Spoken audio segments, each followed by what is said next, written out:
So the bigger challenge for us is how do you retain people? Because many a times the freshers, when they come in, within 6 months, 1 year after you train, they leave. Yeah. So that has been a big challenge which we are still trying to address. We are thinking of looking at some kind of a retainership, at least 3 years. Won't work. Huh? Won't work.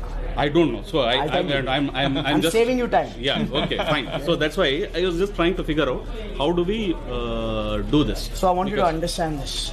The world of business has seen 3 generations: the industrial revolution, the information revolution, and now we are in this revolution called the social revolution.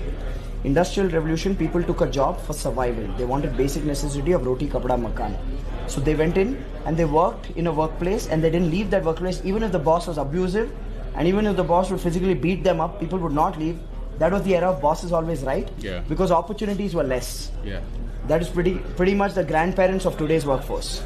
Then came the information revolution, where all these IT companies, brands started building, and the workforce then came to work not for survival because their parents took care of survival. This workforce went to work for standard of living.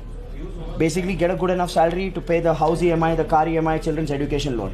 Pretty much your generation. You went to work for that, for standard of living. Absolutely, yeah. Now in this generation, loyalty reduced. Now the truth is that loyalty never existed in the first place. Loyalty didn't exist. There was no option. This generation, information revolution, got option. If they got a better quality of workplace and they got a better pay, then people would jump a job, right? Now this was the information revolution. Then came the third revolution. After 2008's recession, information revolution died. Today information is available for free. You can learn coding on YouTube. You don't have to, it's no longer a hidden knowledge.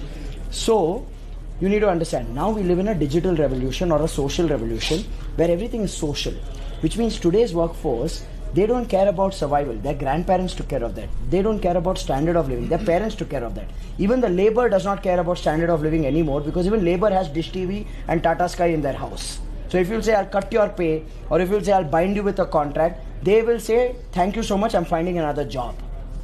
Today's workforce needs something else. They want quality of life, not standard of life. Standard of life, parents took care. Today's workforce is thinking quality of life, which means quality of workplace, which means quality of job, quality of environment, quality of role, opportunity, learning and rewards, all of that. Unless you don't have a mechanism for that, you will always grapple with this retention.